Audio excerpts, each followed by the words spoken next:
Hi y'all, welcome to Monday night. I have not flovented Fred today yet because I missed feeding him lunch in person. He got fed by automatic feeder since I had to go work, so we're gonna flovent him first and feed him.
Sit. Come around. Can you sit? Other way, buddy.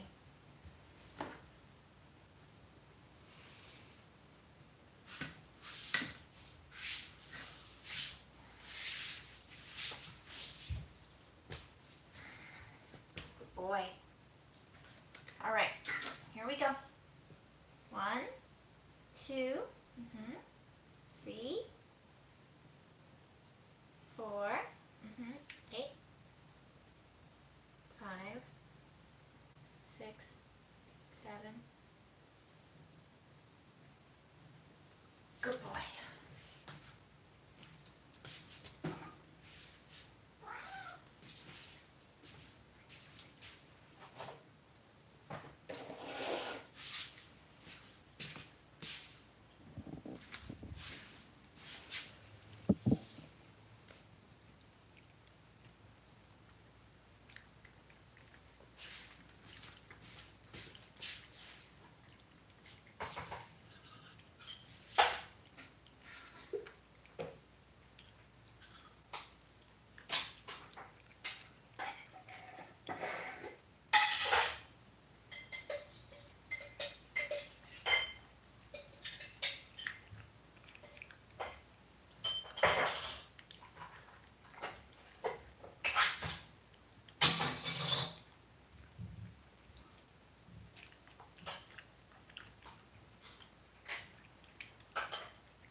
How would you like some more soup, Fred?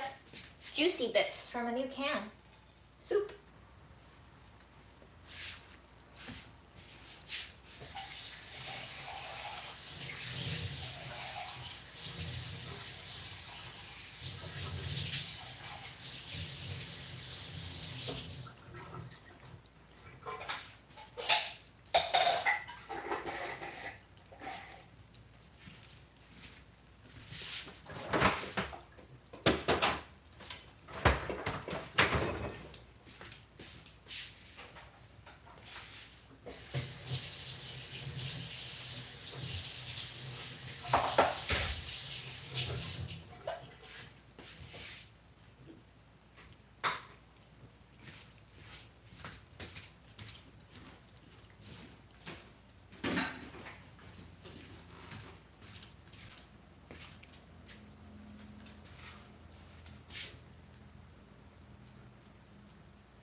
My dad just texted me, "Aren't you allergic to cats?" And I was like, "Not Fred."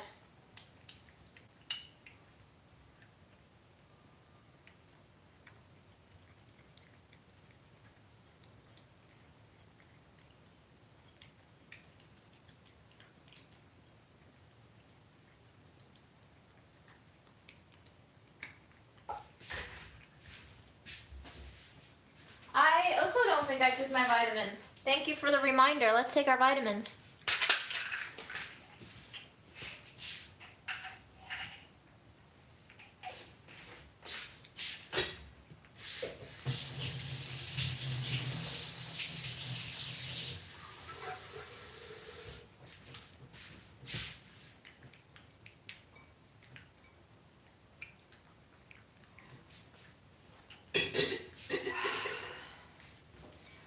Tonight I'm gonna eat some stuff. I'm gonna peel labels off of jars. And I'm gonna cook the potentially rancid chestnuts that Mom left behind in a simple syrup. I don't feel like throwing it out yet, and I feel like we could potentially make it edible-ish, but we'll see. We'll see.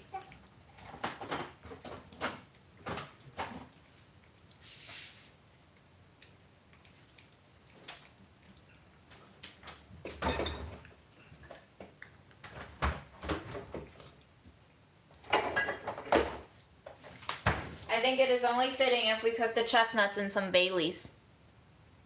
Yeah, Fred?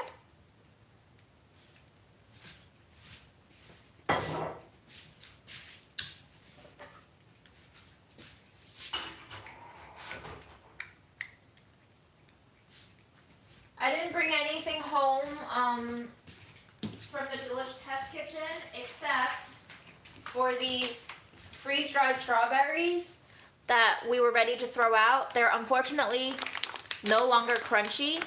I think moisture got into the bag, and unfortunately we threw out a lot of food items that were expired. I obviously would have taken them all home, but I had to run after work to go to Flushing to do some paperwork for mom stuff. So I just, probably for the better though. If I had taken all those things home, I would not have made it back. Monday was not bad. Pretty chill, and you know, I've decided to take a new approach to life where I don't give 200% of myself all the time. It's just not worth it.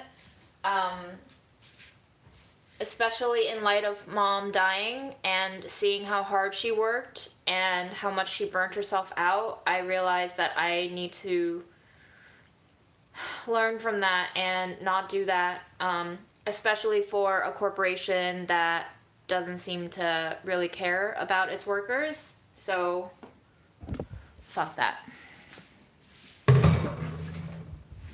Yes, they gave me good bereavement. And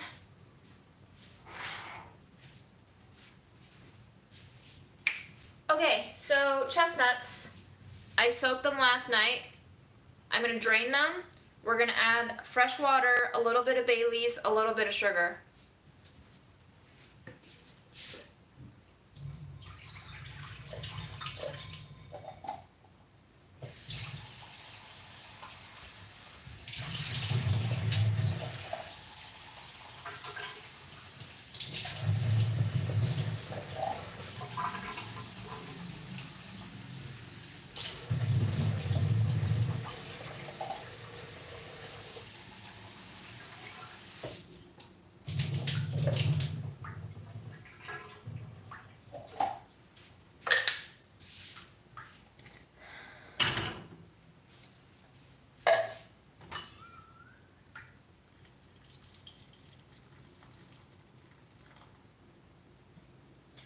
You know, it's funny, we live in a world where we're supposed to live like beggars and we're supposed to be thankful for every little scrap that gets thrown in our way, and we claim that some people worked hard to deserve those scraps and some people get bigger chunks of food, and somehow we always justify it with, well, he worked hard for it, or, you know, she deserves it. And it's just like, no, it doesn't really make sense. Math doesn't work out that way. If you're anti-union, you're anti-union. They gave me great bereavement, great. That's like a couple of $1,000s that they paid for that I didn't work for in my month off. However, they are spending millions on anti-union lawyers. So again, I say, fuck that.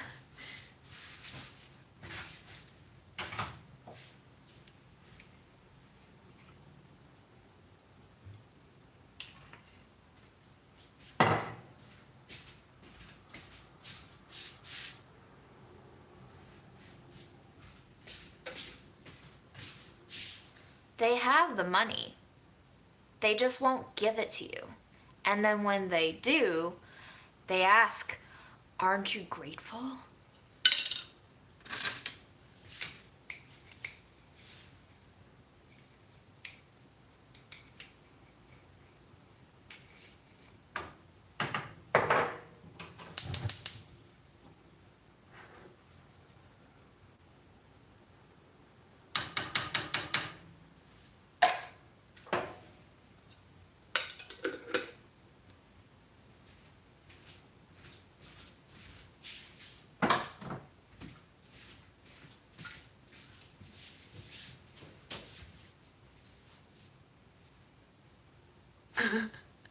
Michelle Diane.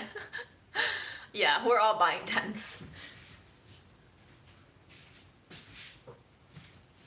This is the mush I made yesterday. We yielded about 3-4 jars. I'm just gonna heat it up in the microwave, or as Nigella likes to say, microwave.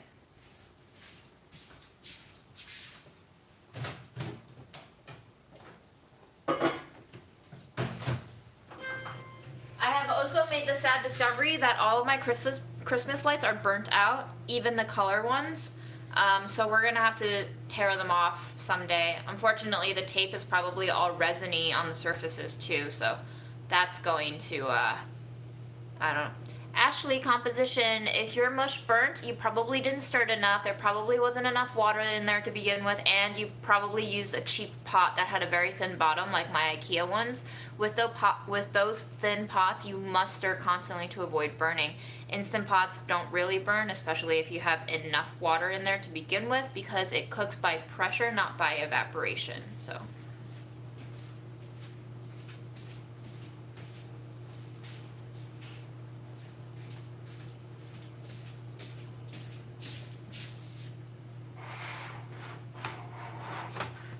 Good evening. This is the honey jar.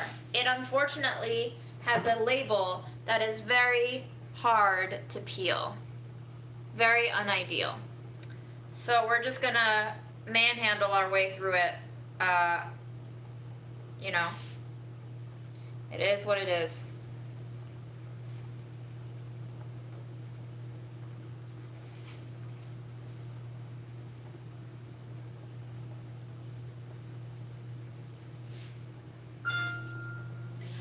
Look at me turning into an Instant Pot influencer. Now Mom just has to land me an Instant Pot sponsorship. Mom, you listening?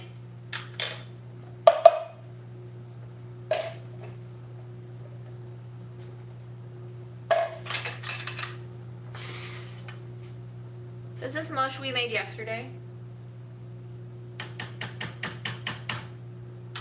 Ooh, guys, the Baileys separated.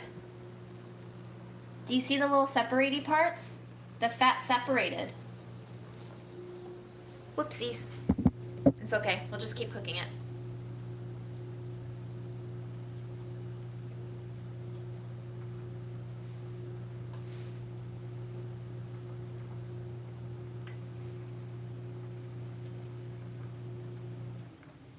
The air fryer is a separate attachment. You're gonna have to buy that attachment. Will not come with it.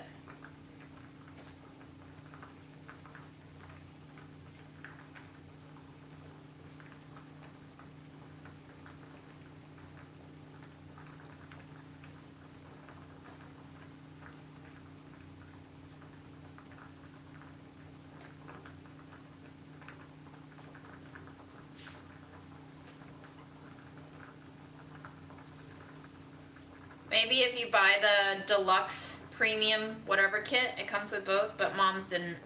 And all of the models that we bought for Delish did not come with the air fryer lid.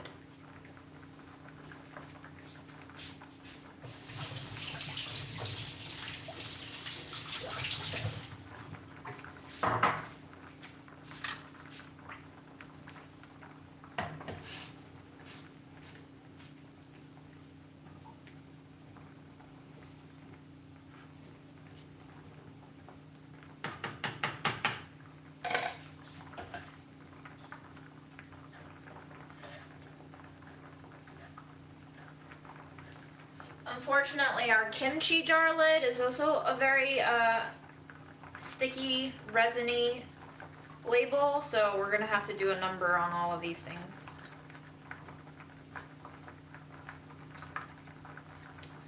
I don't remember the photo I have up of the live, but it's probably my mom.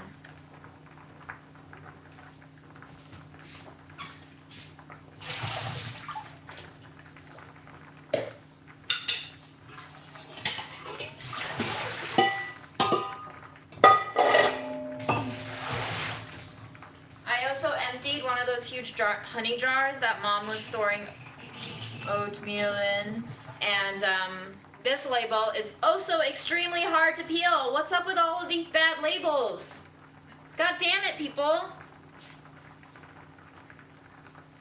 Why you gotta make life so hard?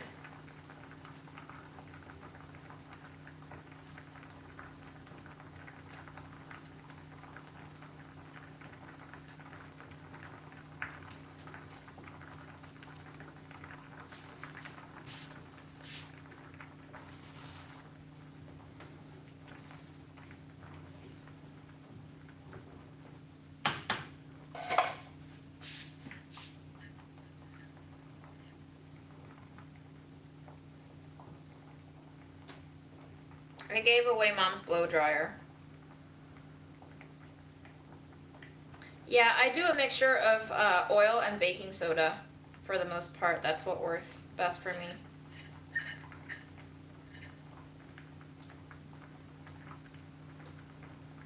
I've also been spraying some lens cleaner on it. I don't know if that does anything.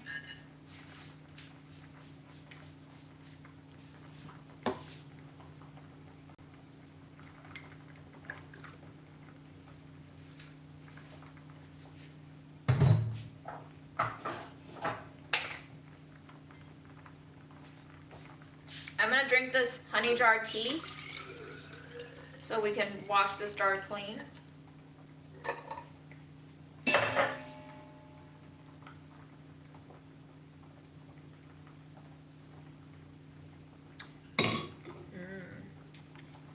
Okay.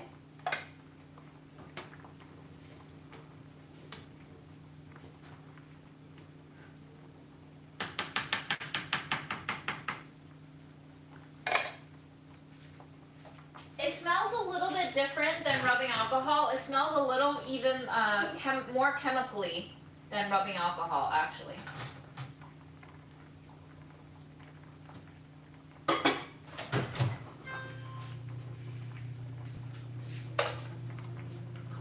Another thing that I took home is this Pyrex lid. I found it in our Tupperware drawer with a lot of jars that didn't have lids, and this one I couldn't find the matching Pyrex for. I think I got a mini Pyrex bowl from Mom's that was missing a lid, so I'm going to rinse this and see if it fits. Alright, cool. We're gonna remove you, and I'm going to hide you, and I'm going to report you. Yes? Goodbye.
Do we think it's gonna fit? Yes! I am so happy right now.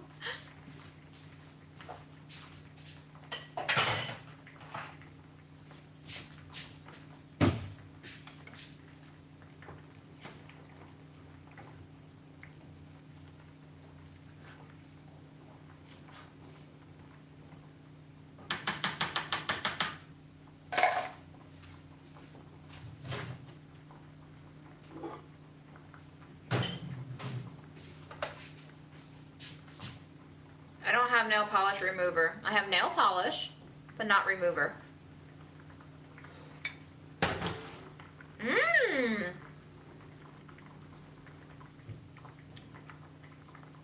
Wow. That is so glossy tasting. The texture. Do you see that shine? It tastes like how that shines.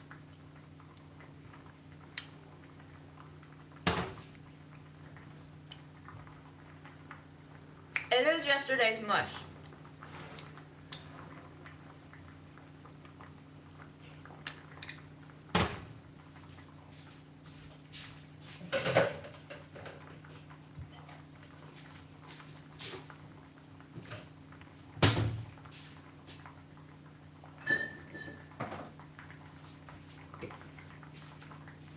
have some old fryer oil,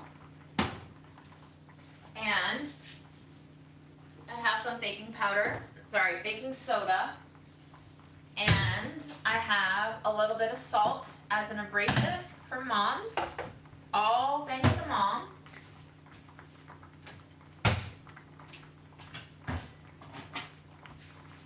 And we're just gonna mix a little paste together.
Wow, QT Lee really has all the methods down pat for removing labels. Thank you for sharing. I believe we are working on the last method tonight. So I soaked in hot water, did not work. I tried to remove as much of the label as possible. And now we're gonna slather on some old cooking oil mixed with baking soda, and I'm going to just scrub it clean as best as I can. Looks kind of yummy, huh? Look at that. Wow.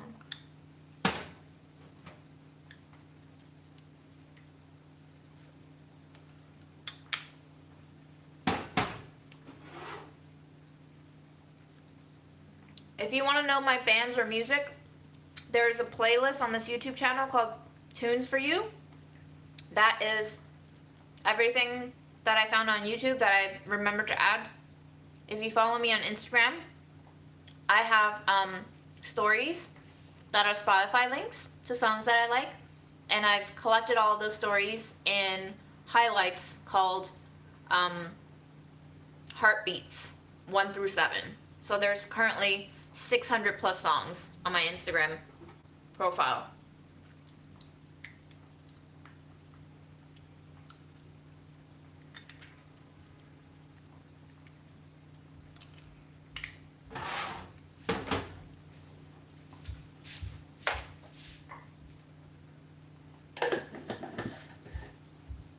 Rudy, is it weird if I never imagined you to be a mom?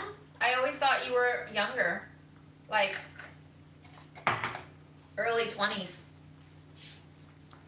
But maybe you are, and you just have a son who's 4 years old. We'll never know. I don't want to waste my WD-40 on this. No Bob. No siree.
Why wouldn't it be safe to drink out of old pickle jars?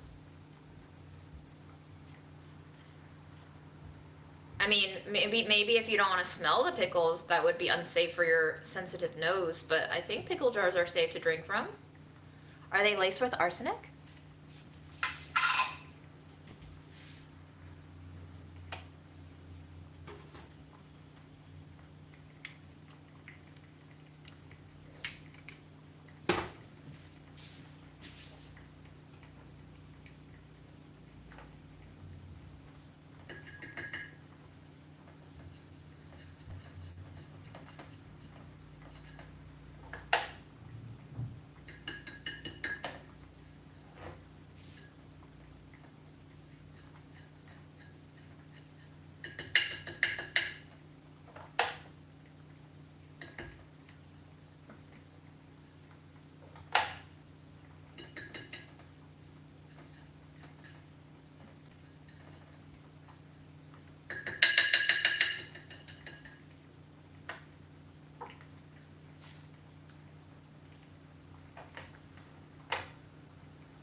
dry chestnuts that Mom had at her house that she used to put in congee, but they're a little bit rancid tasting, so.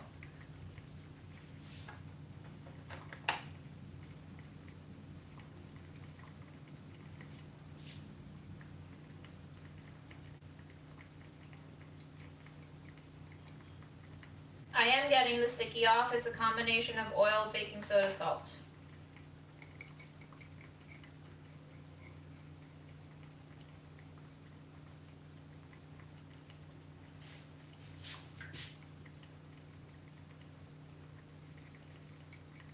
I made a generous amount.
Today at work was fine.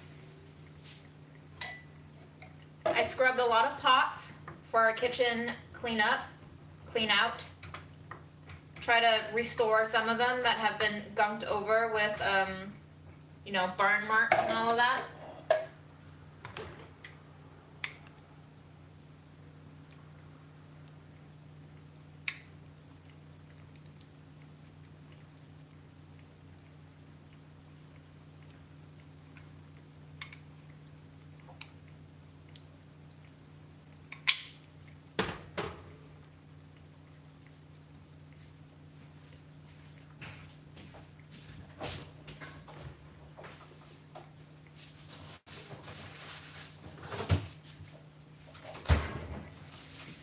I'm gonna put some of our creamy cheese in here.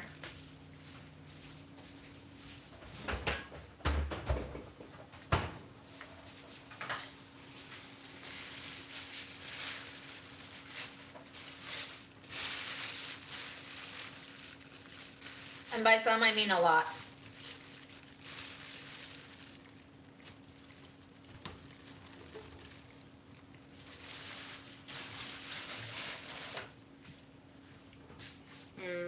Cheese. Salty, fatty, tangy.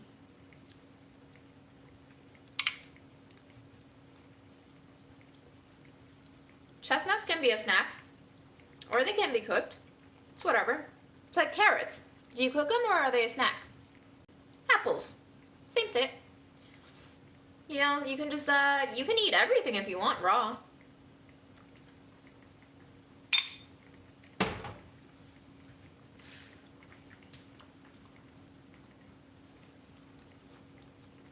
These will probably still taste a little bit rancid, yeah.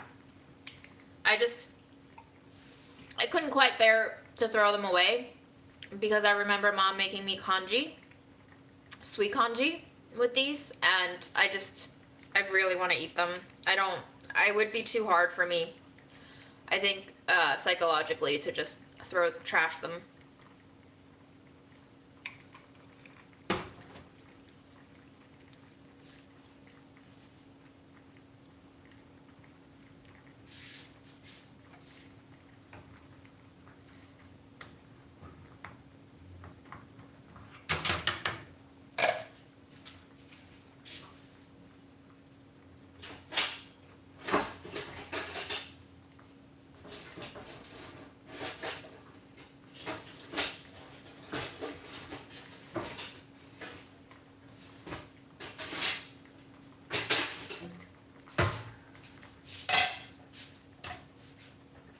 That's supposed to be a steamer, but now it's a lid.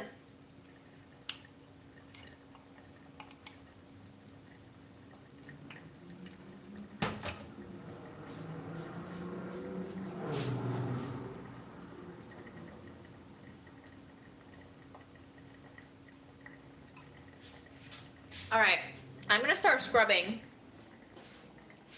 this lid. We'll see how it goes. I'm gonna bring it with me.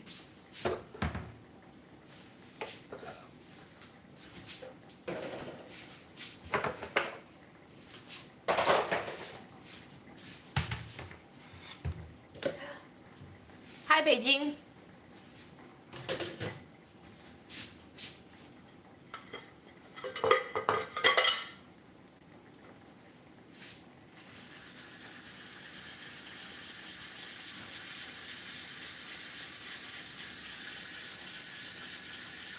That is the last of the chesties, yes.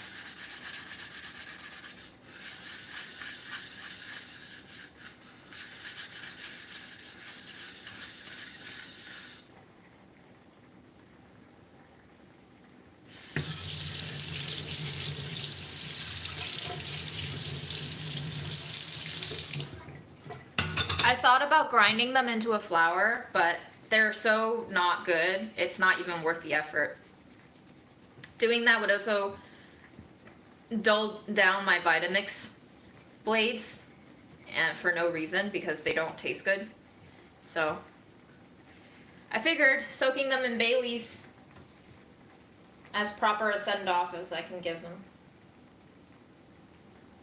My favorite vegetarian restaurant. I don't know of like specifically geared towards vegetarian places, but I do really like Fayul. They have a cauliflower Manchurian in Jackson Heights. Fayul, Phayul. And they have vegetable momos that I really like. There's also Bunna Cafe, which is a vegan Ethiopian spot. So if you like Ethiopian, that's in Bushwick. Bunna Cafe, Bunna Cafe. What else? Superiority Burger is really big in New York. It's in the East Village. I'm not the biggest fan, honestly. But maybe I just haven't had enough good things there, or maybe my expectations were too high, or maybe I just like to hate on things that are hyped. But they've got a lot of hype.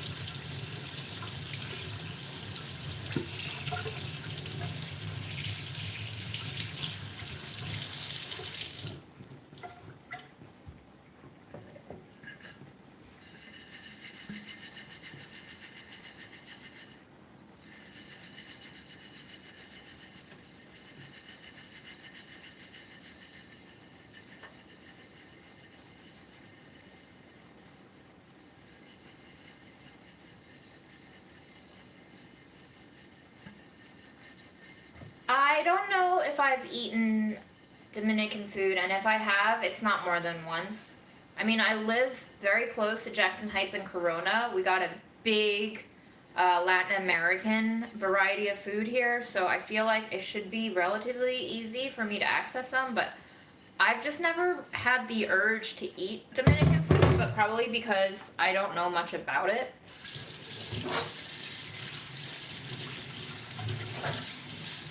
What is your favorite Dominican thing to eat?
favorite chefs that I've ever worked for once told me, "Be like water," and I believe it.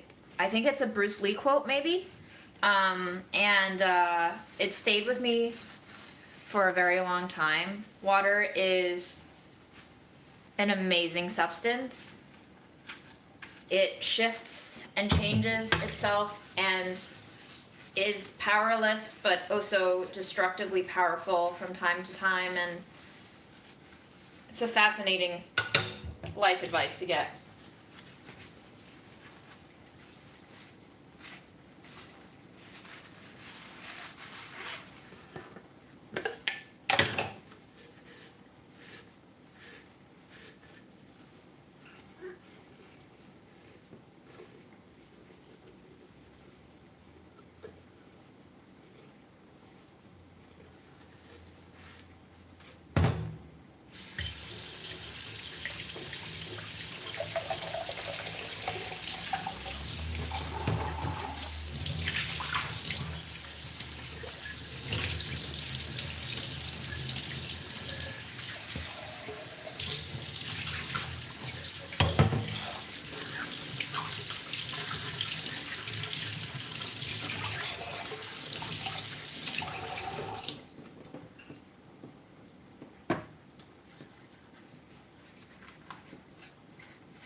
Xena was always the most ridiculous show on TV growing up. I don't know what's going into the big jar yet. I just knew I had to clean it.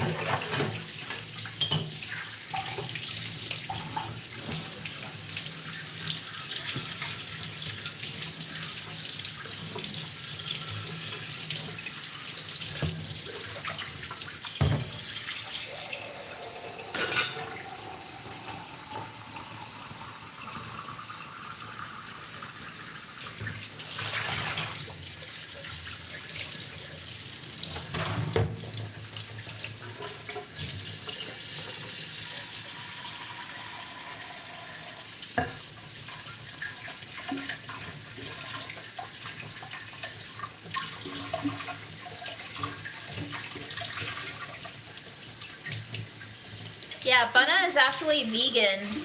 It's not just vegetarian. It is, I believe it is a vegan Ethiopian joint, so I hope you like it.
Rancid chestnuts, Baileys, water, brown sugar.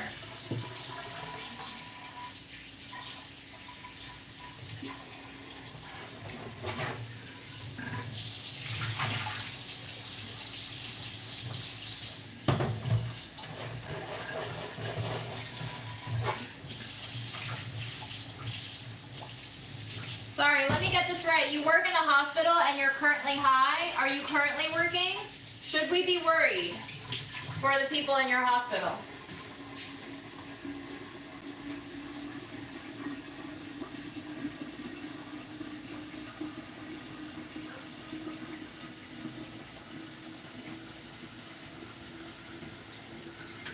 Okay, that makes me feel slightly better. Thank you for sharing.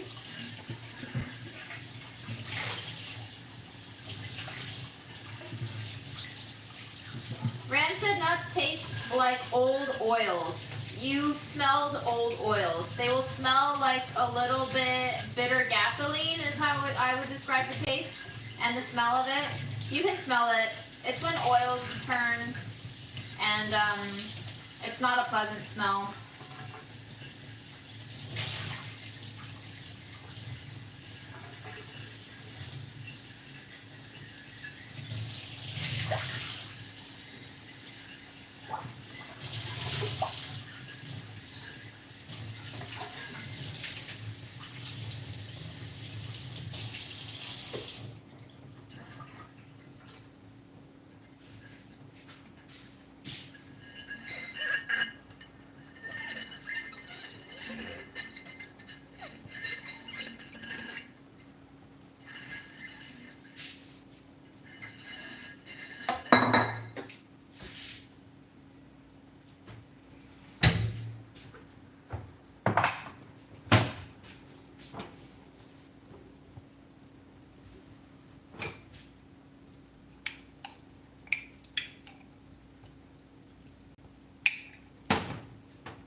Why do you guys think I like ketchup so much these days?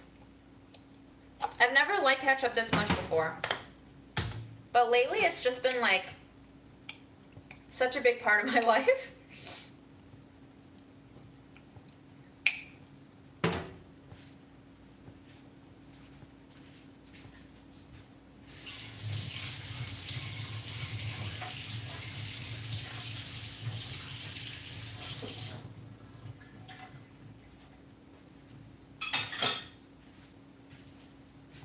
Oh my god. You said it maybe it reminds me of my mom's tomato and egg. And I just made the connection that I will never, ever get to eat her tomato and egg ever again. I mean, not just tomato and egg, but anything that she cooks. But I just made that connection in my head that I will never, ever, ever get to eat. Fuck. I wish I remembered I wish I remembered what it tasted like so I could replicate. Fuck.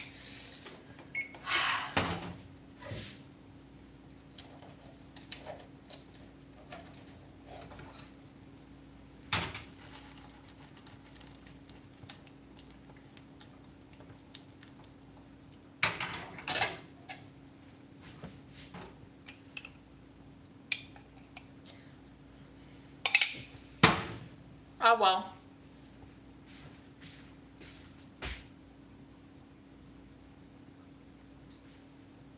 American Girl, I've tried to roast my own chestnuts quite a few times. It is a pain in the fucking butt. I will never do it again. Peeling them is heartbreakingly painful.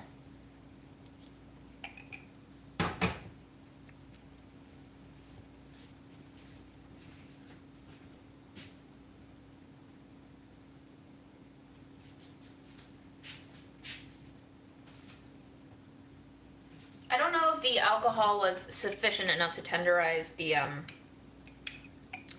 chestnuts because I didn't use very much of it. The chestnuts will probably still be a little bit hard, honestly. But we'll give it a taste. We'll see.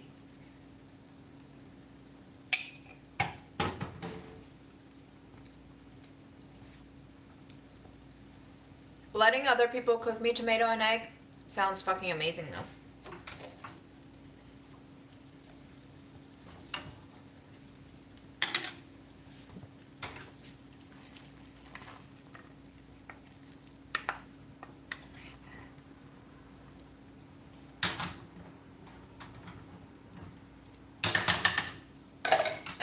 keep cooking it until the syrup is basically gone. We're very close. Don't let me forget about it.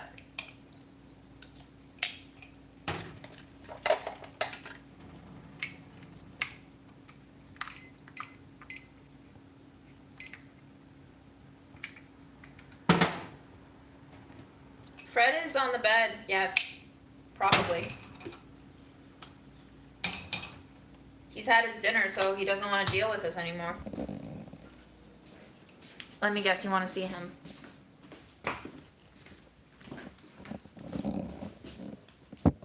Hi, Freddy. The people wanted to see you. Would you like to be seen?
Hi, babes. Hi, babes. I love you so much. We got trolls hating on you on Instagram. And YouTube too, I guess. I don't know how. I would think that I give people so much material to troll me on and attack me on, but they had to go for Fred. Like, who the fuck goes for the cat when they troll people? Huh?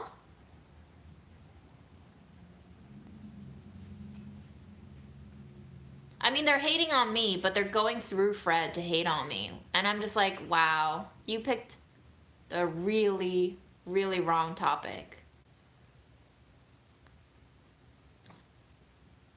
Guys, I have a really sad thing. When I was walking home today, I think I saw a cat roadkill. I felt really bad. But I don't think I'm strong enough to help clean up. It's the first time I've ever seen, oh God, the cat was just like in the middle of the road. And I saw the cat, and honestly, the cat looked exactly like the dimensions of Fred. It was like a medium bigger cat. And I was just like, how the fuck did you get squished? Oh, maybe it is a raccoon. Huh. Freddy, this is why I can't let you go out. This is why you have to stay home all day. So you no get squish. You no get squish. We have to go for our chestnuts.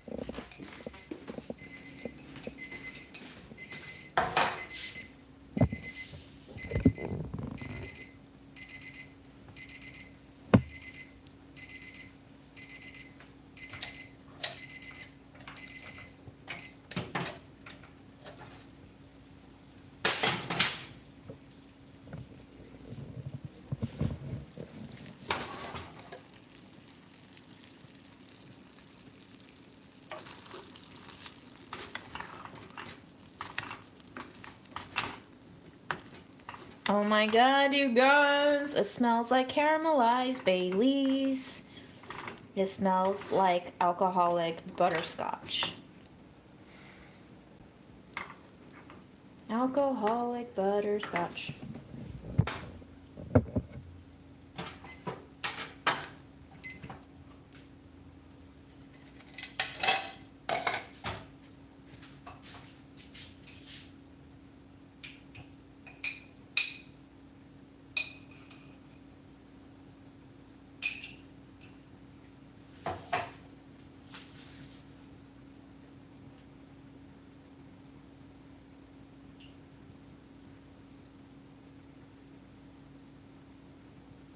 Jasmine, What's your job? It sounds terrible.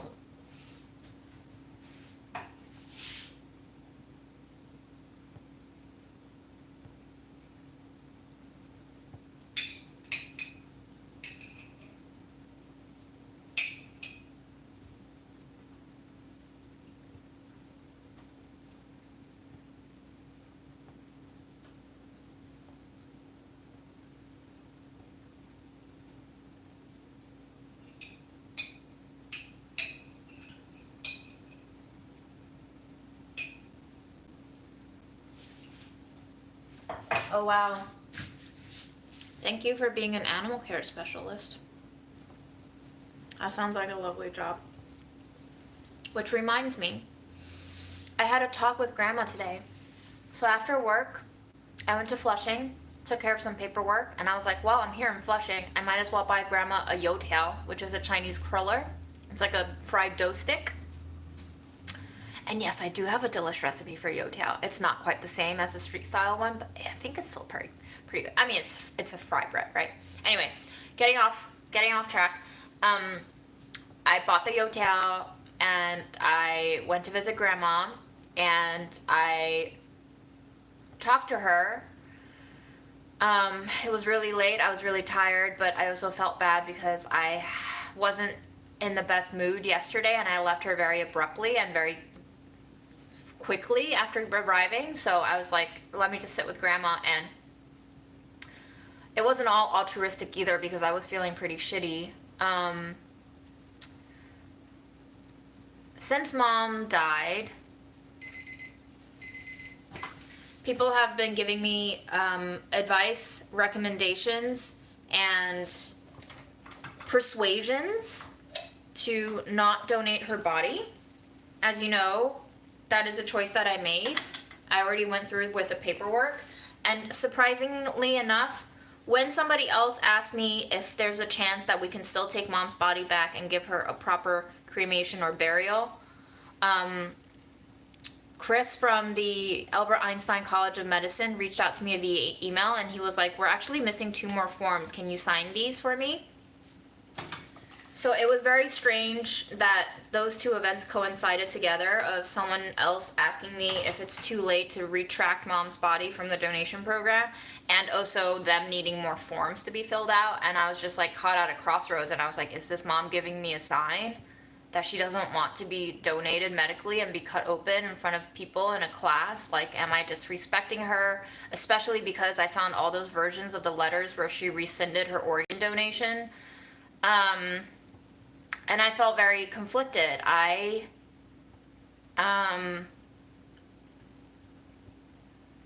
know people just want the best for Mom. But I keep telling myself at the end of the day, Mom is gone. So I went to Lalao, and as she was eating her youtiao, I was like, Lalao, did I do the wrong thing by donating Mom's body to a medical school instead of giving her a proper burial and cremating her so that she can rest? And I was like, you're her mom. Tell me what you think. And my grandmother honestly said everything that I needed to hear and wanted to hear. She said, your mom's gone. She's already gone. It does not matter what we do with the body. And you don't need to think that you did the wrong thing because you did the right thing, because you are going to help people by donating her body. And in life, you should always try to help people. And anything that you do that helps people is the right thing to do. She says that if I was to be conservative about it and to just take care of her body now, that wouldn't really have helped anyone. And Lala was basically saying that I think she misunderstood the concept of donating the body medically.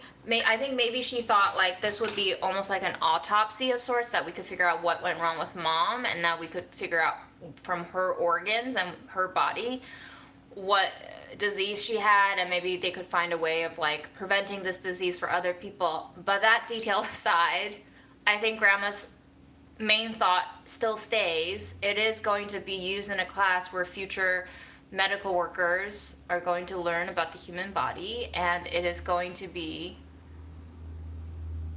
a gift to society. It is honestly it was so striking how coherent grandma was telling me all of this. She seemed very certain, and her assurance truly mended me. It is interesting that in mom's passing, multiple relatives not blood related to mom and friends and coworkers of mom, who all love and miss mom very much and care for her, have encouraged me to not donate the body, because according to Christian beliefs and according to Chinese beliefs, of which she belonged to both tribes, it's recommended that you lay the body to rest, so to speak, and send them on towards the next life.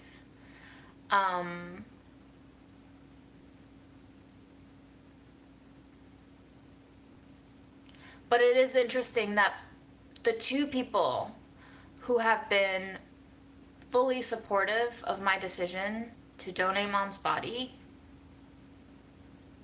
are her mother and her brother.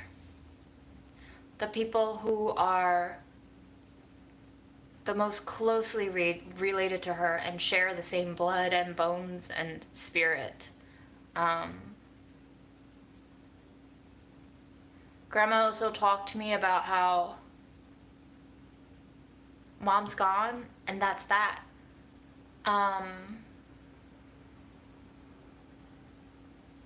I said, what do you think about heaven? Because all of mom's friends and even the neighbor who are Christian are telling me that one day I will meet her again in heaven if I let the Lord God into my life, and that they are certain that mom is in heaven. And Lala goes,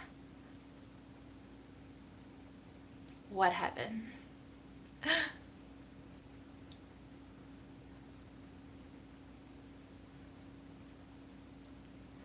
She said, there's nothing. This is it.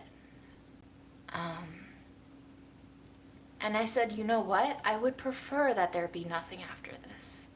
Like, I would prefer there not be a heaven or a hell.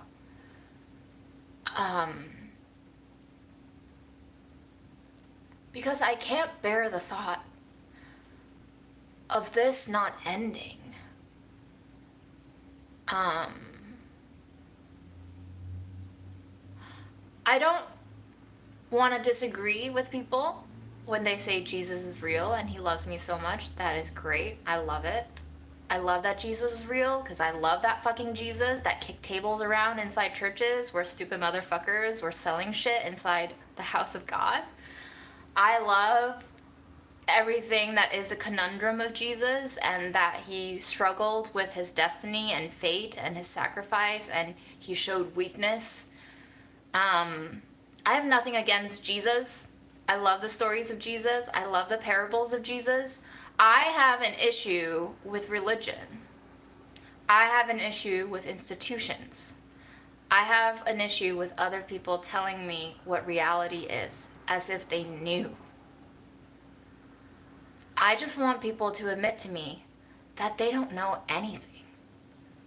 I want politicians to say, I don't know what the fuck to do about this. We are in a shit show, guys, and I can't promise you that I'm going to wipe out loans, and I can't promise you that we're going to get better jobs in the economy, and I can't promise you that everyone gets housing. Like, just cut the fucking crap. We've done so many cycles of elections. Y'all have not solved any of this shit. So just be fucking honest.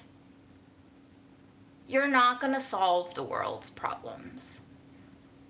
Because we're really fucking good at making problems. Like, so good at making problems. I love Ecclesiastes, by the way. That, when I was the Bible girl in high school, that was my favorite book in the Bible. And then when I wanted to be edgy, I was like, no, Revelations is my book. But like Ecclesiastes, love fucking Ecclesiastes.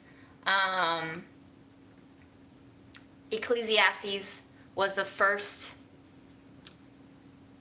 book in the Bible that really spoke to my existential angst. So I highly recommend, even if you are an atheist or non-Christian, go ahead and give Ecclesiastes a read. I love it.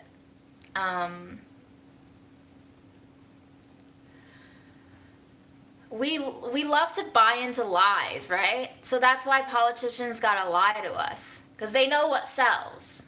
It's the same thing with advertisers. They will promise you everything they can't deliver on because they know you want to believe. And sometimes our desire for an unattainable solution will make us idiots in the face of reality. And we are blissfully ignorant of just how doomed we are. Grandma was saying to me tonight, I have seen through this world. And I said, Grandma, you've seen through this world. What do you see? And she says, I see that the people who are in power get to decide everything, and nothing else matters. She said to me, religion is all man-made, whether it be Buddhism or Christianity. They are man-made to give you a guideline of morality so that they can encourage you to do the better things in life, to be good, because they want people to be good. So it's established as a little candy of education, of how to be a good person. And I thought, well, why can't we just be good for the sake of being good? Why do we need to have a treat, a heaven? And that reminds me of how some Christians believe that you have to bring heaven to earth. You have to make heaven happen. Heaven isn't just there as like a goal that you gain entry into for being good enough. You have to fucking get dirty and do it. I like that train of thought. She said cantola.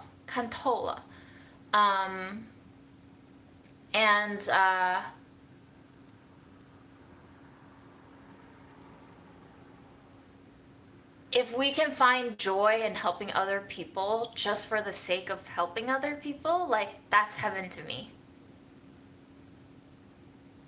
That would be amazing, wouldn't it?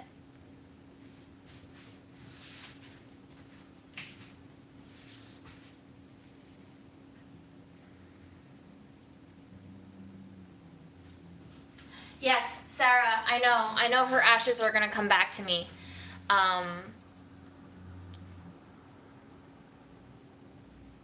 And I was planning on taking her ashes when they come back to me in 2 to 3 years, because that's apparently how long it's gonna take for her to get used up in a class.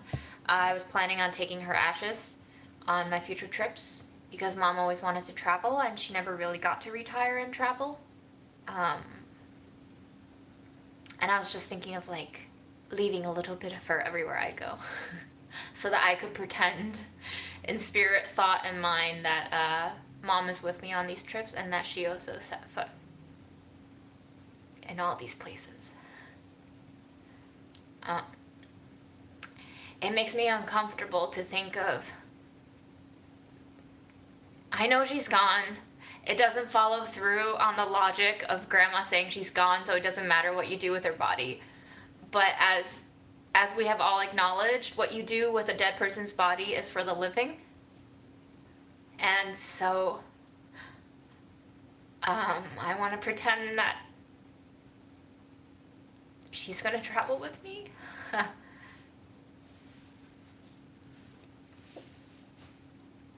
Which is ironic because now I'm doing all these things. I'm doing all these things in her death that I wasn't able to do before. That I refused to do before. I'm taking on her gifts that I refused to receive from her with gratitude before. I was a ingrate, and I blamed her for spending money on things that I didn't want and didn't need and burdened me with materials. And I rejected her wishful invitations to travel together because I knew we were just gonna drive each other crazy. Well, I knew she was gonna drive me crazy and that I would be extremely mean to her. But now that she's dead, of course I want to do all of these things with her, right?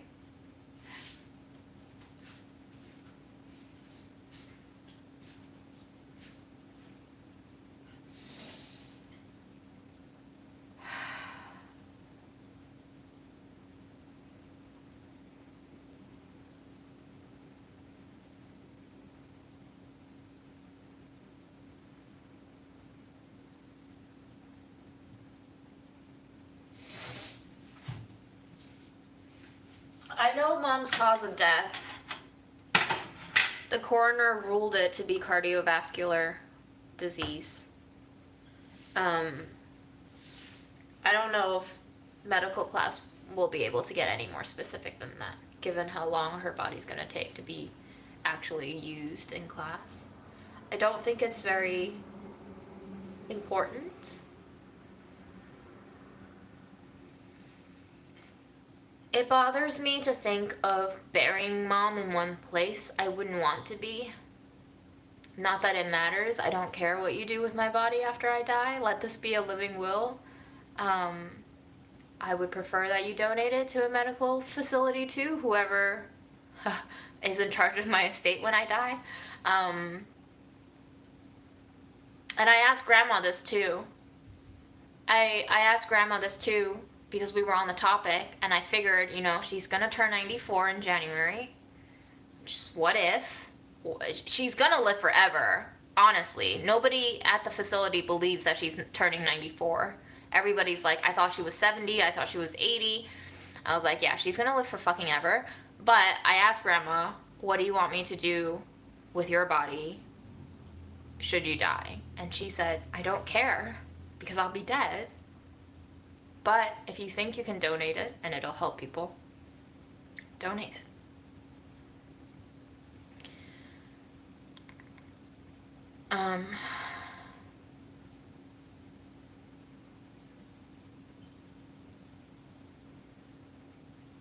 That's that. So, Grandma gave me a big gift today. And I'll try to remember that the next time I get angry or frustrated or annoyed at her.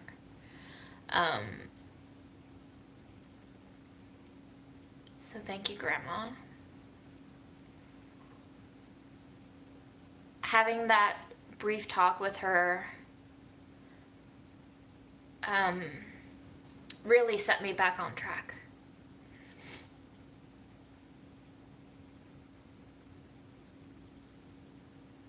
I came home today and I was looking at the photos of Mom that I put on my Instagram stories.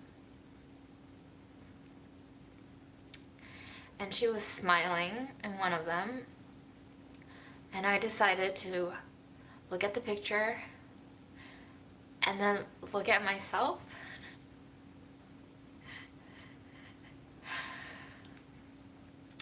And I tried to smile the way she was smiling.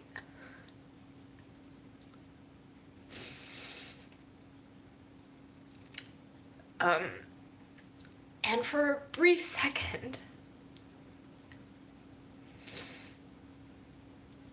I thought I looked the most like my mother than I'd ever believe I could.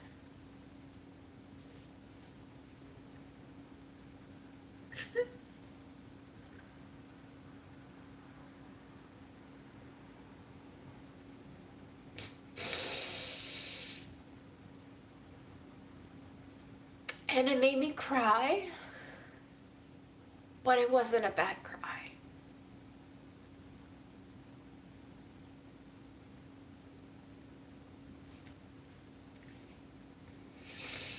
It made me really content with myself. It brought in a lot of thoughts really fast, but I think after they had time to settle within me, they grounded me.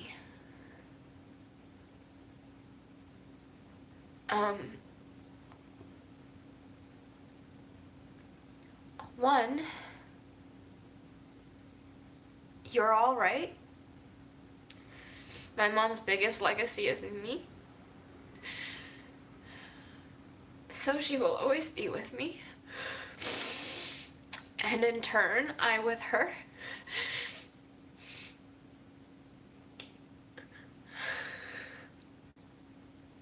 Two, as you know, I've struggled half my life with disordered eating and body image issues and dysmorphia and all of that. And every winter, I always slink into a depression. And I have a lot of binge eating happening, emotional eating happening. And, you know, it feeds into this negative cycle of me feeling bad about myself, about my body, about my perceived lack of control, and then more depression, and then depression leads to more eating, and more eating, you get it. And it reminded me of how growing up, my mom always thought, this is something that stuck with me, I don't know why. She always thought her upper arms were too fat. And because of that, she never wanted to wear sleeveless things, even though sometimes she would have looked beautiful in them and she liked the clothes that she wanted to wear, but they were sleeveless, so she wasn't going to wear them.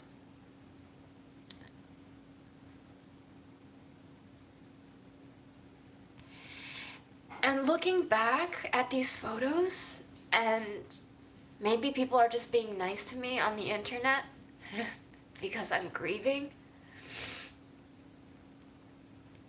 but everyone says how beautiful Mom is, and I think so too. And to know that beautiful people will still struggle with insecurities kind of zoomed me out of my own little myopic self-criticisms.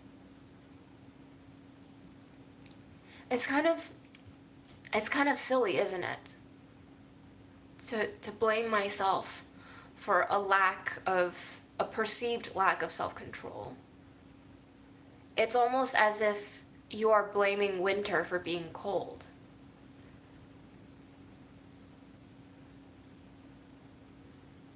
I mean, we always complain how the winter is too cold and how it's inconvenient, but we know winter is coming.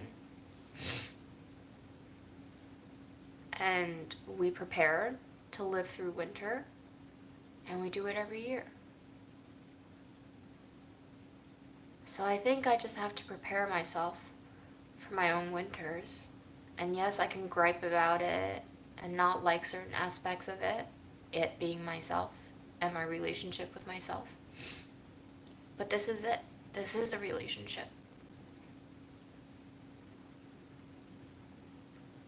As is the relationship that I had with my mother, which wasn't always perfect, rarely so.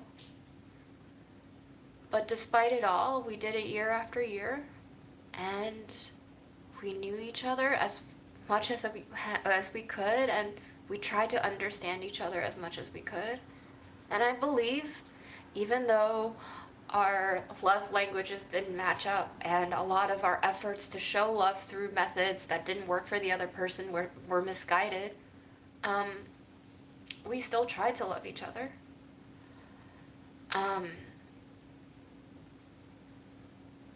So there's that. Winter is coming. Winter will come, and winter will go. And winter will repeat that cycle again and again. And it will continue that cycle even after I die, even after you die. And only a fool will complain about winter if they have to live through winter every year.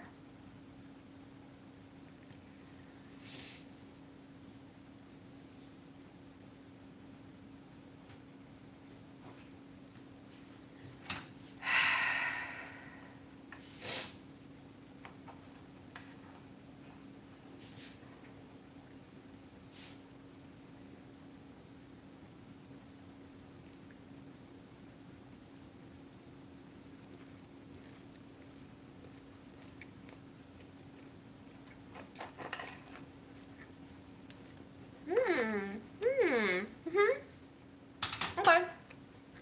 Interesting. With the Baileys, which works extremely well to cover up that rancidity, it tastes, I kid you not, like almond extract now. With the brown sugar coating all of it, seeping into it, almond extract chestnuts. But it does need to cook a little more. It's still a little bit crunch.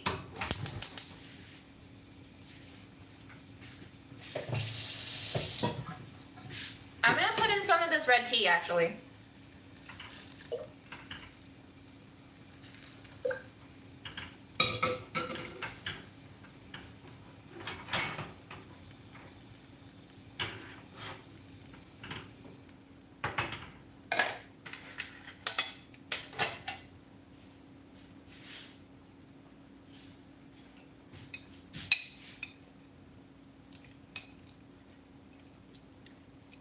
Ooh, what did you guys diagnose? What did you diagnose me with? Tell me. I'm very interested. The first therapist that I ever saw in my life, I was like, please just diagnose me with something so I know what's wrong with me. So I actually really like when people diagnose me, and then I can feel free to leave it. Yes, all the armchair therapists, please rise up.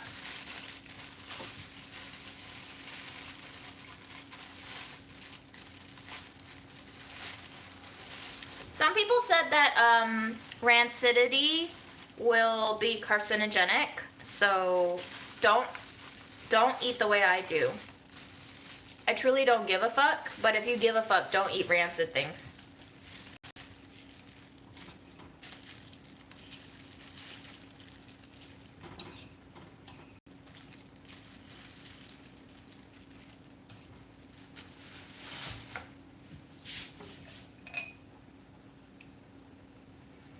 Beautifully girl, how big is a big jar of peanut butter?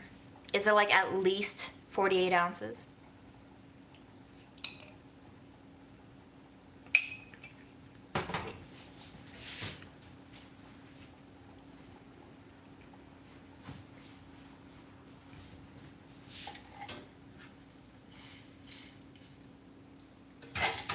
Is it really terrible of me to say that I like the way that I am and I don't really seek to change this sadness and depression? I think I have highly functional depression. And I think I've grown with it. And I, for better or for worse, have begun for a while now to identify with it.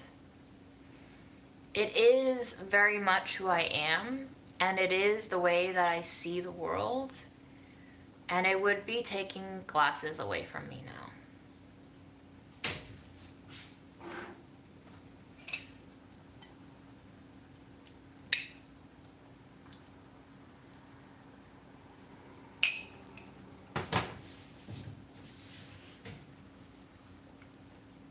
Hello, St. Louis.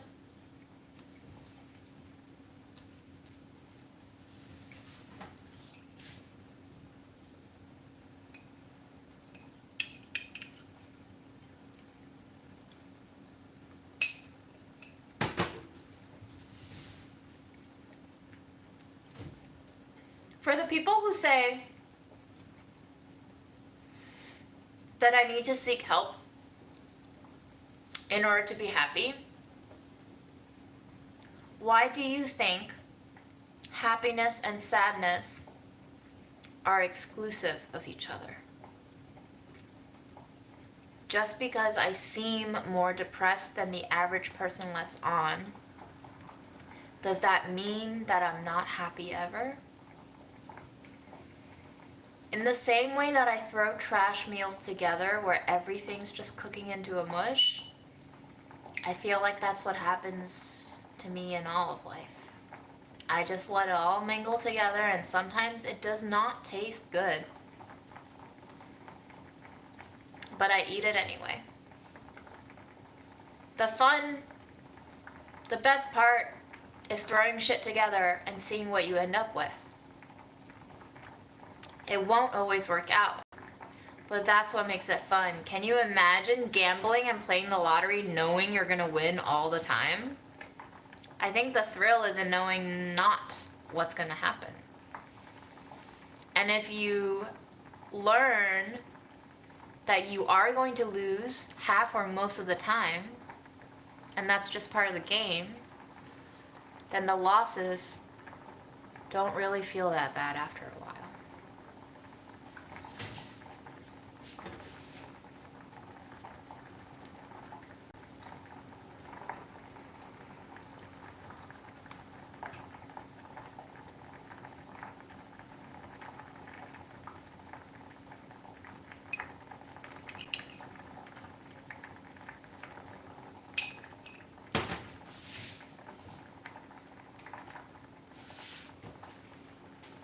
Peace Corps, where are you at? What you doing? Is it fun? Do you regret it? Do you hate it? Tell us everything.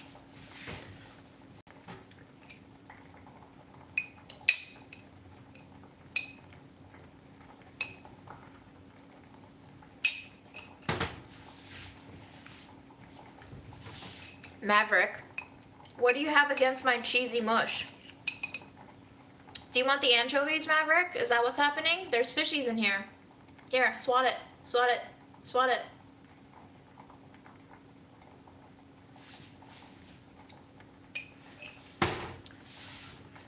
Rudy says you don't know how much of it is June and how much is depression. Maybe what you think is you is really depression not letting you shine fully. I like just how I shine.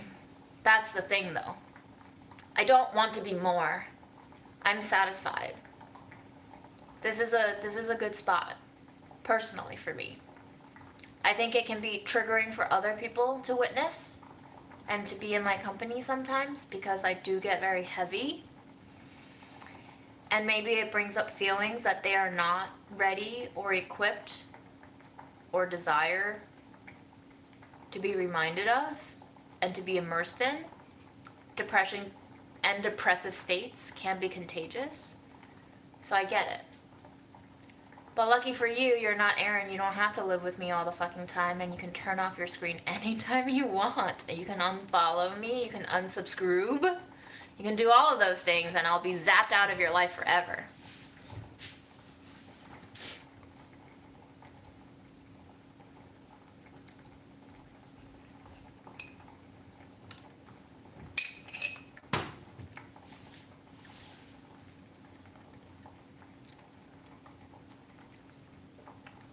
No, that was cheese, not Marshies.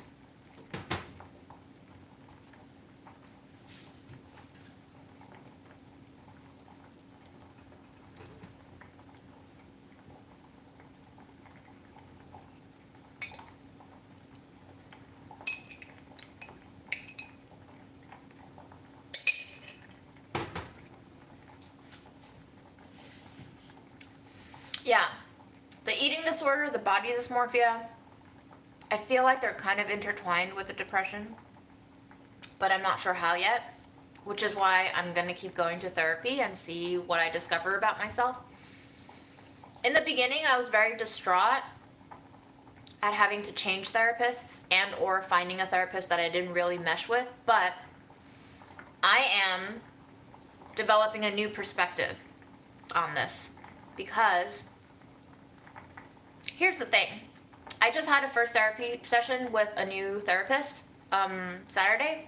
I didn't really like him. I thought he talked too much, and I was like, why the fuck are you telling me about COVID when I'm not even worried about COVID right now? Like, I didn't bring up COVID, you did. And then he also went on to tell me about Colonel Sanders' story, how Colonel Sanders was apparently divorced by his wife really late in life and got really depressed, and he was going to kill himself, but instead of killing himself, he made millions off of selling chicken. But anyway, I digress, like he did.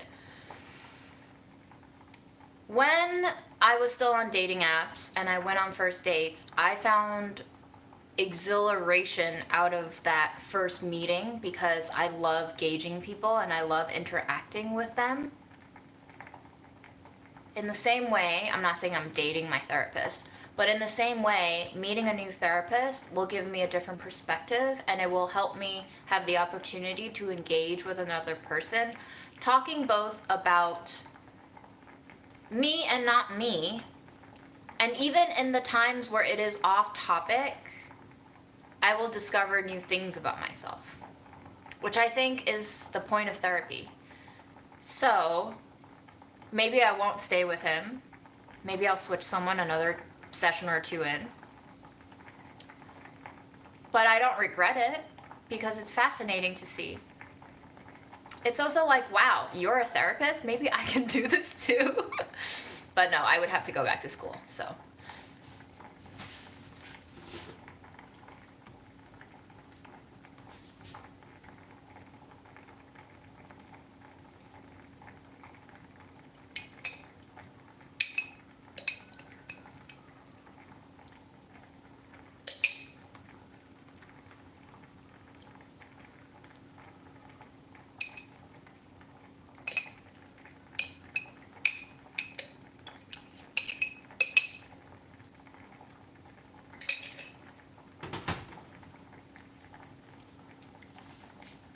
But Melissa, what you just said is actually what I started to discover and realize is people always want you to fix yourself because they don't want to be reminded that sometimes things are just unfixable. They want to believe that you can fix everything.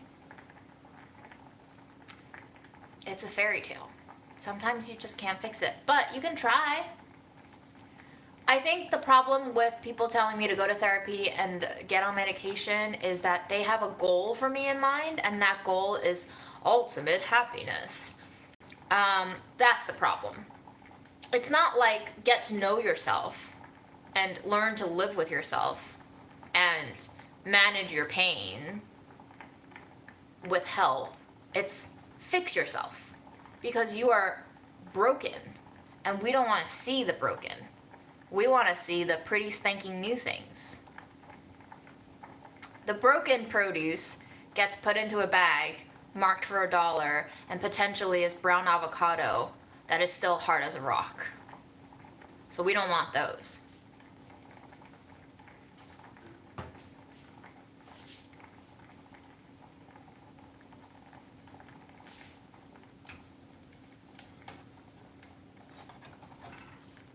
I'm not saying everyone who recommends therapy to me thinks I'm broken. I'm just saying some people sound that way, but maybe I'm projecting. Maybe I'm projecting.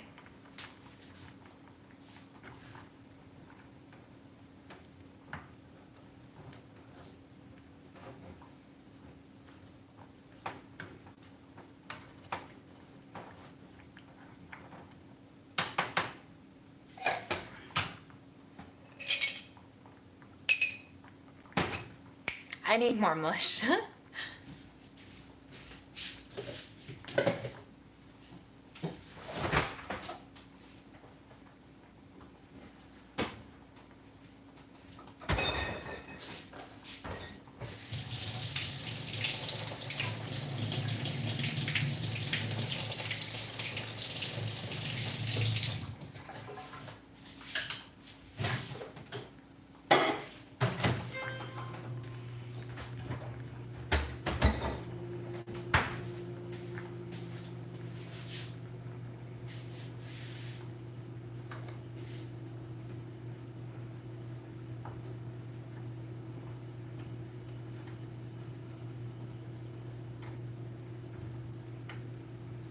Hi, Sheila.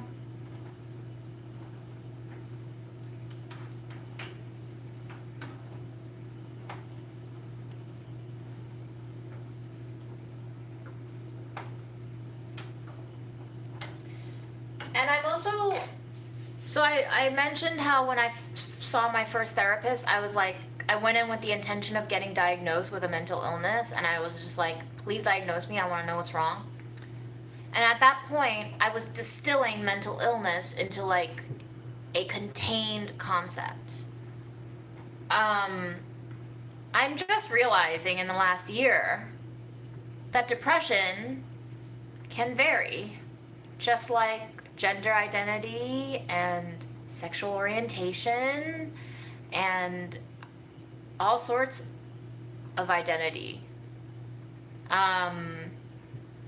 So what your depression manifests as is probably not what my depression manifests as.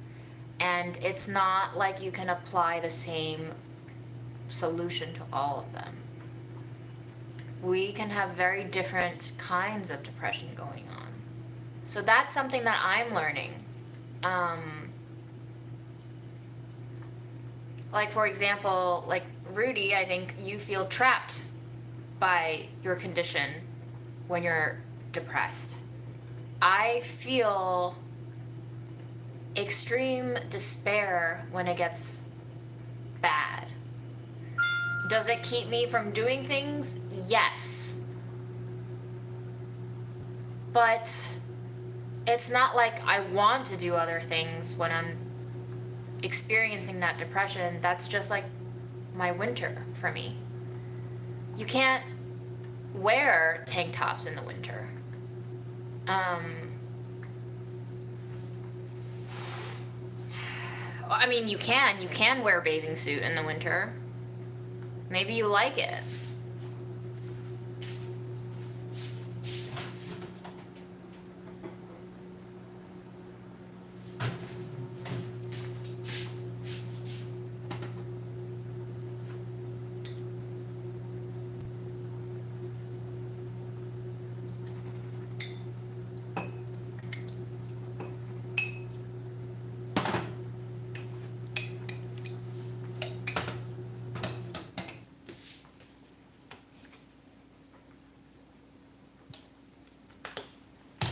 I have friends who have depression and they truly cannot function without medication.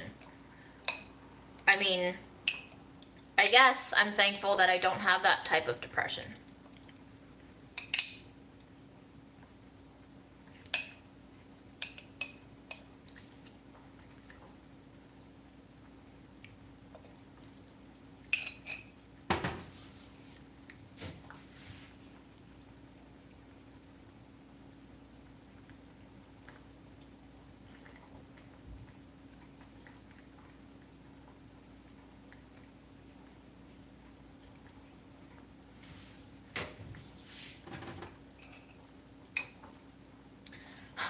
I feel like sooner or later we're all gonna be on the Asperger's spectrum.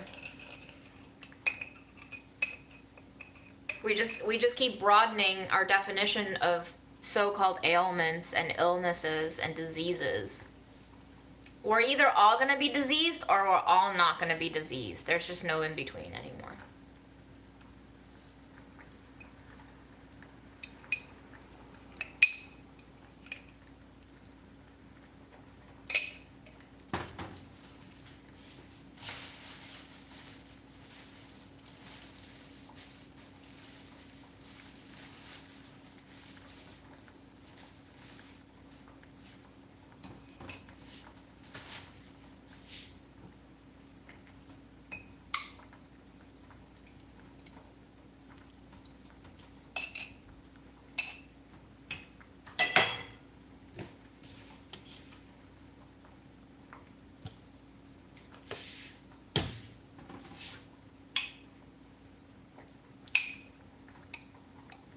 So let's play theoreticals, right?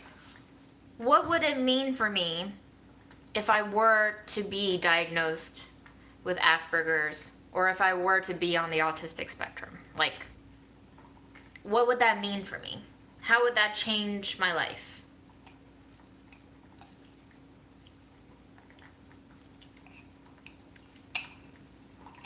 What do I do with that information?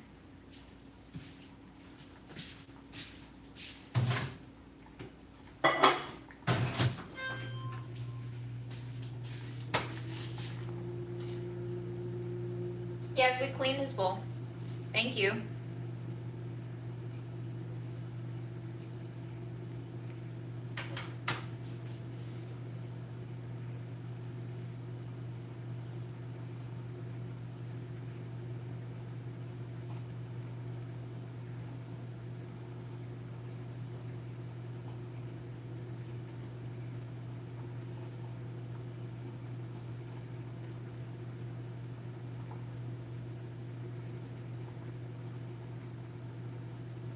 I mean, benefits would be nice. You know who else should get benefits like that? Everyone. Literally everyone. Why do we have to treat people differently and only give them help when we label them as different, disabled, disadvantaged? What if we just gave everyone everything?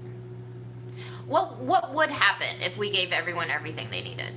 Like what do you think would happen to the world? Are we gonna explode? I mean, we already are gonna explode. The sun's gonna explode us.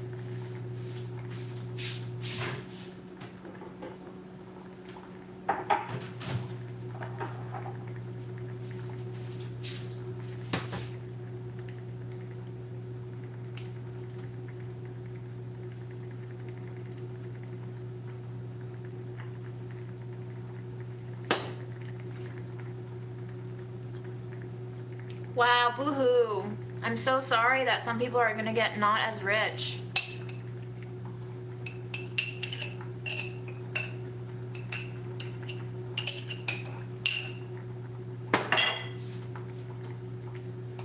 What do rich people do with their money anyway? They just make more money with it, right? Rich people use their money to make more money with it, right? Has anyone read The Little Prince? Do you remember that guy who likes to count stars? And he thinks that if he counts them all, they belong to him?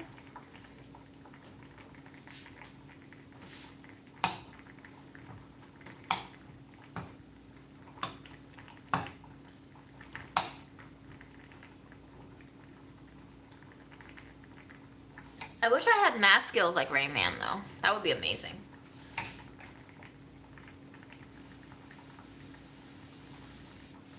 What's the communist diatribe? There's a communist diatribe? Let's do it. Get your kids on the chat.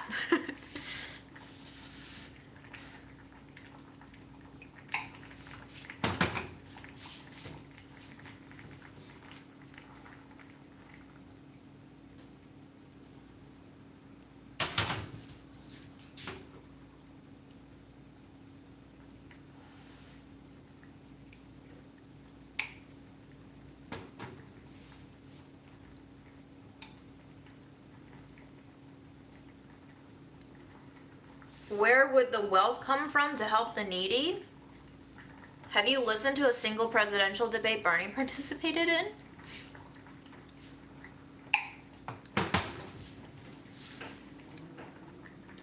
We really got to give it up to Bernie.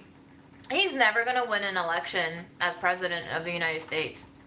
But that man has been in politics decades, and he is still going on that platform that he will never win with. Praise be.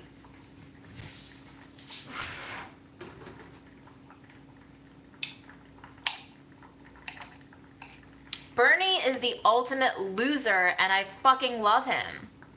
I want to be an ultimate loser, too. Who else wants to join the Ultimate Losers Club?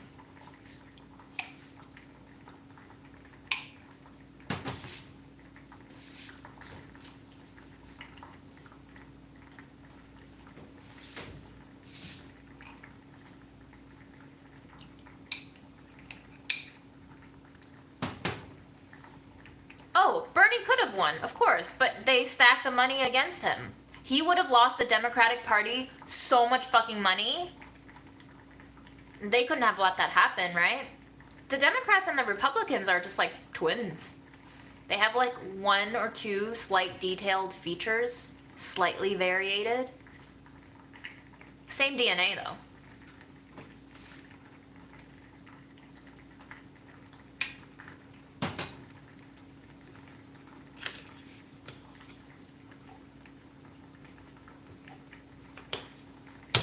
Right, if everyone had everything, they would be as bored as Jeff Bezos and Elon Musk are, and they will fly their dick into space. It would be a shit show, you're right.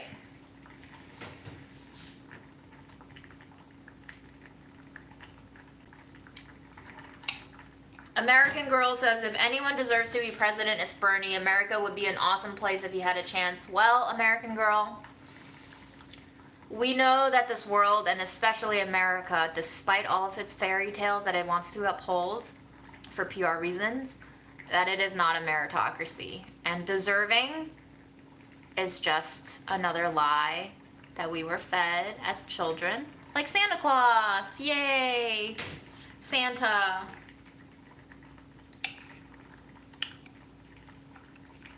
It's gotta take a man with a great sense of humor to stay in politics that long without losing his shit. And some people fault Bernie for being too angry during the debates. I'm like, yeah. Have you paid attention to the news? Have you tried to change anything that you see in the news? Imagine doing that for decades and imagining not being angry after trying to do that shit for decades.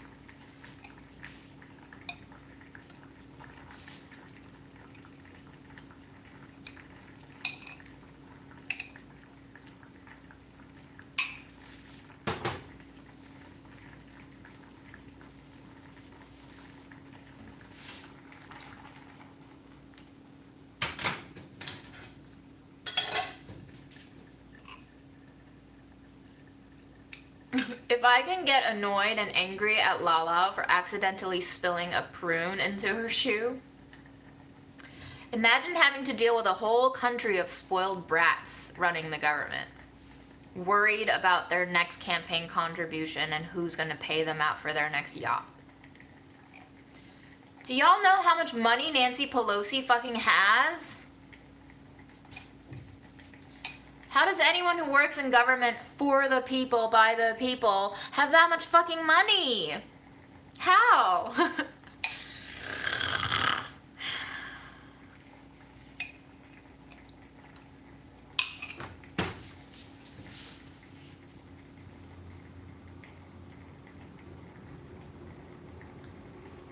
Yeah, does Nancy pay taxes, by the way?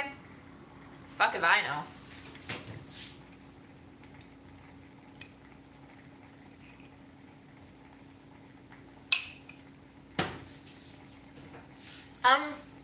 Andrew Yang, I was really pulling for him when he was running for president. I thought he was incredibly smart, wonderfully representative of the nerdy Asians that I surrounded myself with growing up in my high school. But then he turned out to be a stupid ass fuck. So, no, not for him.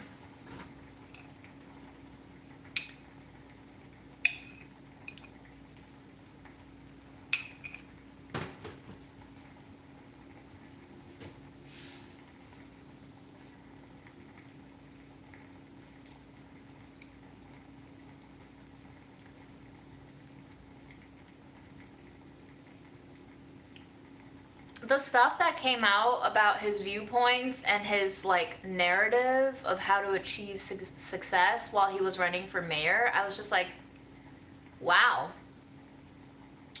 So that's who you are.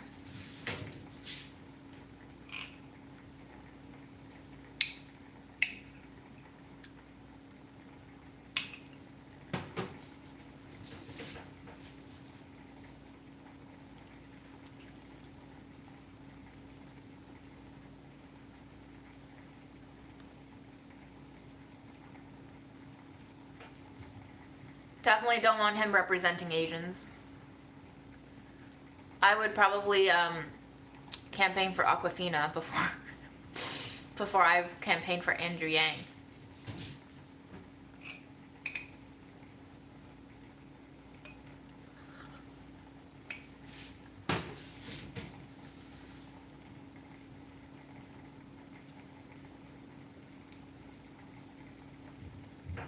Also, Eric Adams just seems like the worst possible candidate to have won this race. He grosses me out so much.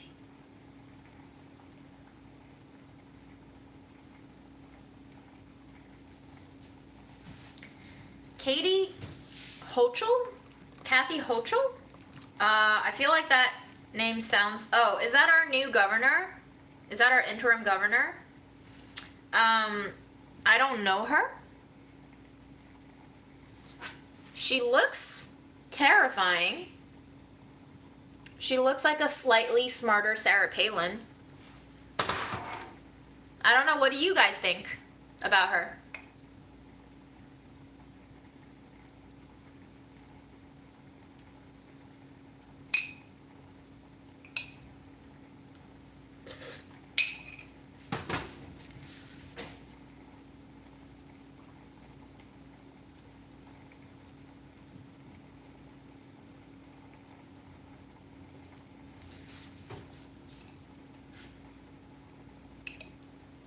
Yeah, I also don't know much about her to have an opinion. Oh my god, Pete Buttigieg. Fucking hated him. Hated him. It was not cool to hate on Pete Buttigieg because he was a gay boy. And of course we're LGBTQ friendly. But I hated him. He freaked me out. He was so machine-like. His eyes had both nothing inside and daggers all at the same time.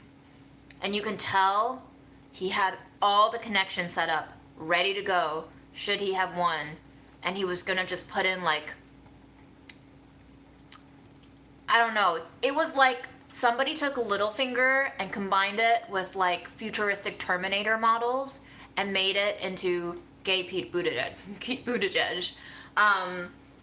The fact that he kept touting his gayness too as a part of like identity politics, I was like, get the fuck out of here. I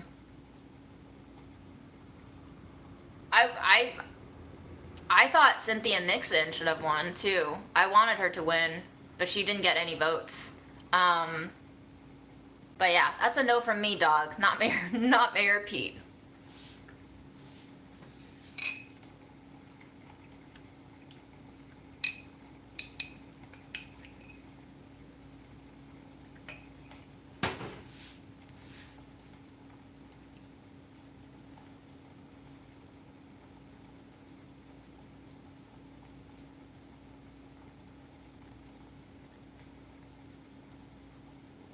Hi, Germany.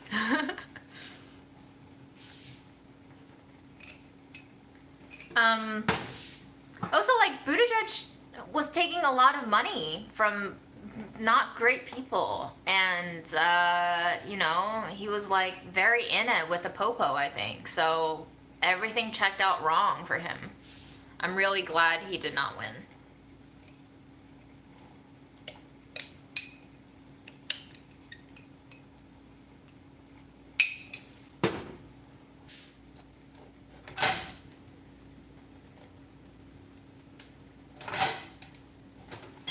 Oh my god.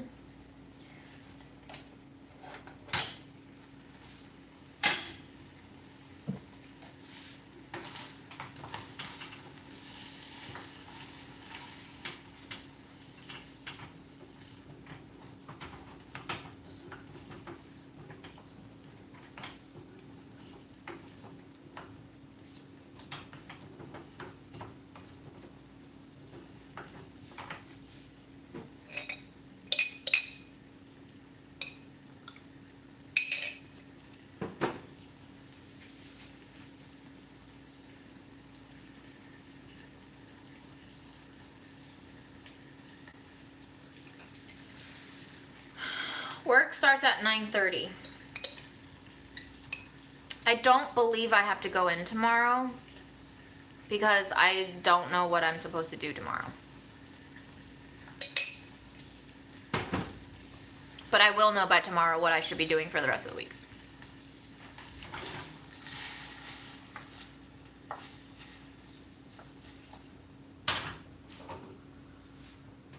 I also have a lot of online courses that I have to complete that have been overdue since like September. There is a online security training that I have to do that's 2 hours long, and a anti-sexual harassment awareness training that I have to do that probably is 2 hours long too. So I will be in and out of meetings and doing those two things that absolutely are a waste of time.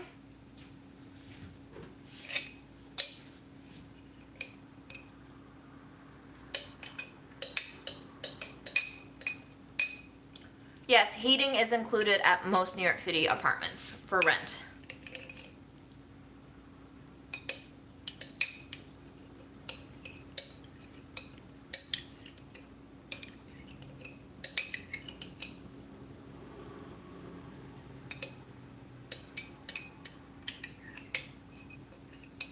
It's funny because I don't know if upper management has to take any of this, and you know, like the last Hearst magazine's president was ousted for sexual harassment claims, so makes you think.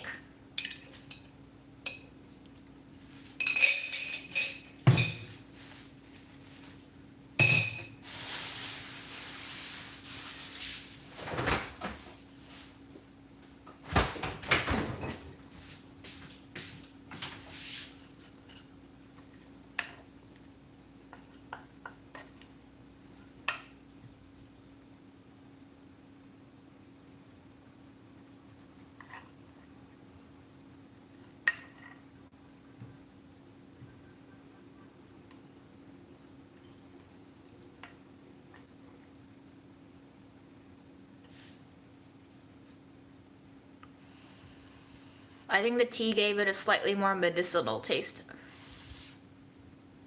Too hot.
No, it's Kyoho grapes.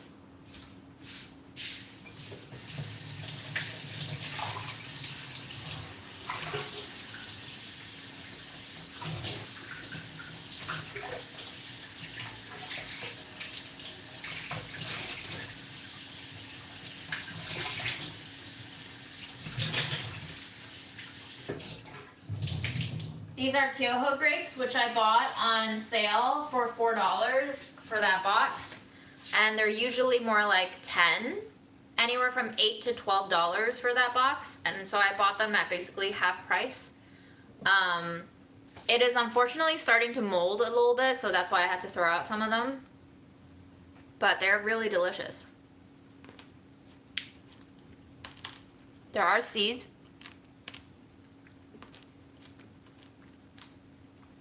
but the flavor is much more complex than your average grapes.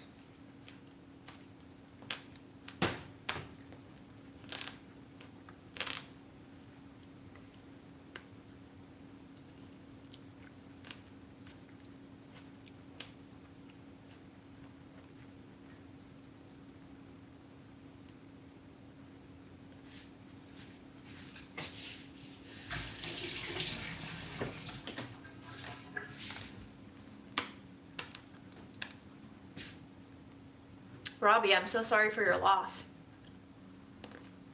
Oh, I love muscadines. Muscadines are amazing. Can I be honest? I don't like frozen grapes. Texture is not my thing. Too icy.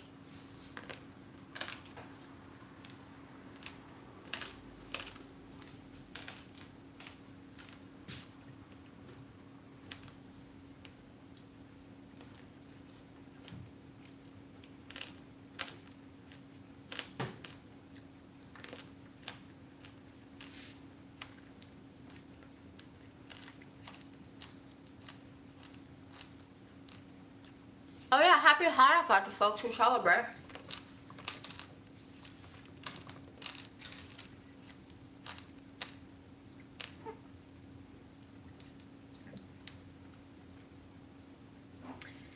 It is a Jewish festival commemorating the recovery of Jerusalem and subsequent rededication of the Second Temple at the beginning of the Maccabean revolt against the, oh my god, I don't know how to pronounce this, Seleucid Empire in the 2nd century BCE.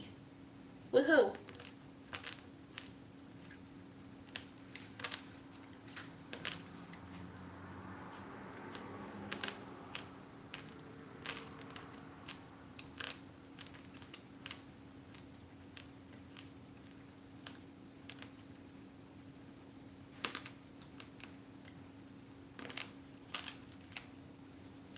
Robbie, what ingredient are you allergic to? It sounds like you're allergic to an antioxidant. Hello, Logan.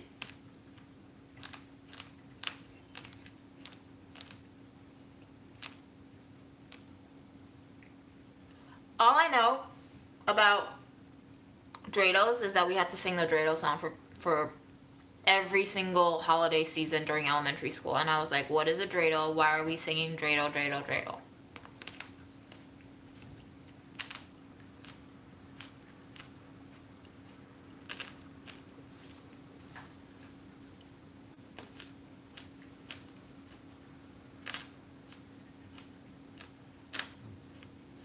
You're hearing the seeds. The fruit is not that crunchy. Yes. I went to school at PS 193 in the Whitestone district in like the part that's north of Flushing. It was very Jewish. So we were going to sing the dreidel song every single time. It's easy to just chew the seeds. I'm too lazy to spit them out.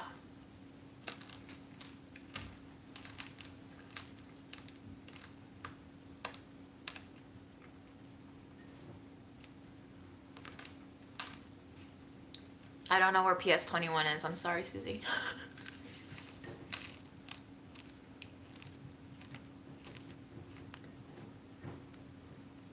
I think grape seeds are fine to eat. You guys can tell me if I'm actually eating myself to an early death. In which case, sweet.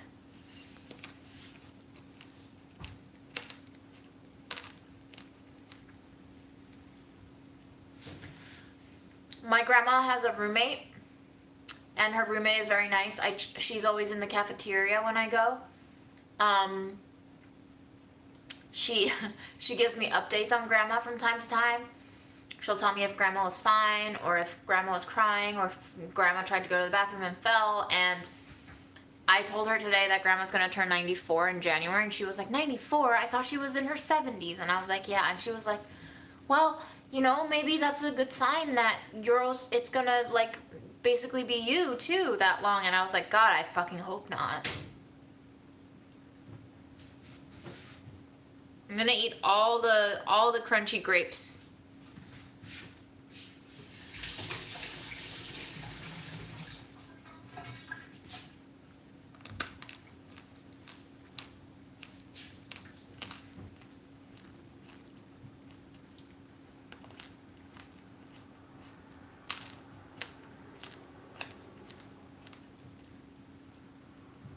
Maybe Tess can do a video series at Serious Eats, you know? You never know. Media. Works weird.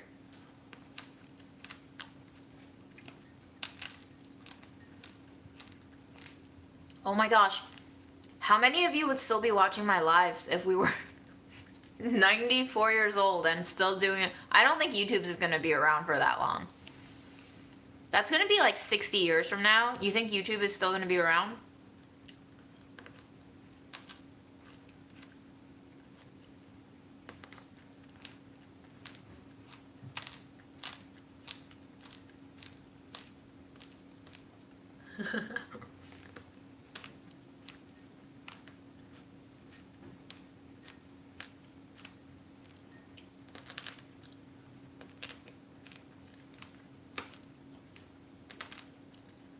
Yes, holograms. The way of the future.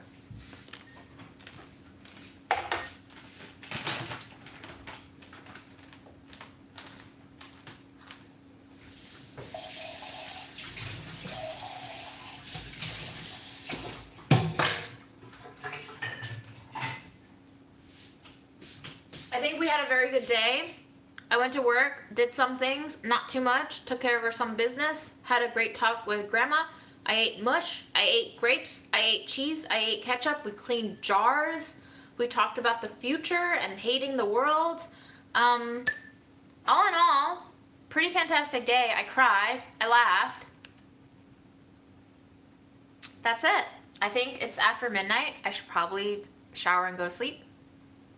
Thank you so much for tuning in. Wait, we have to try this new chestnut.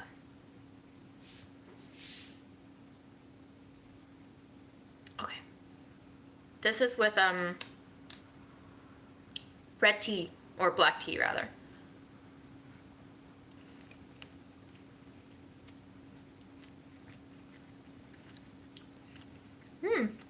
Not bad. All right. You know I'm not gonna do you like that. We have to say bye to Fred, right?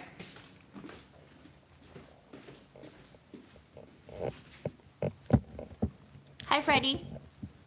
Can you say bye-bye to people?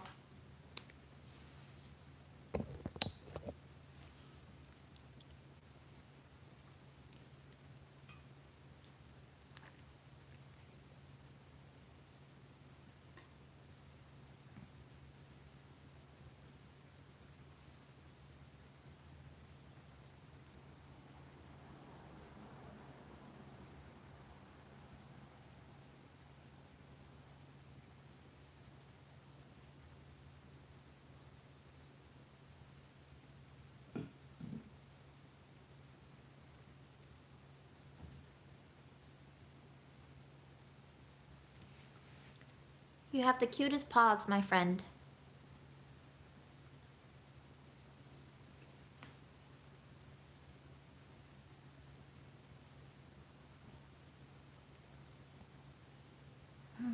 Yawn.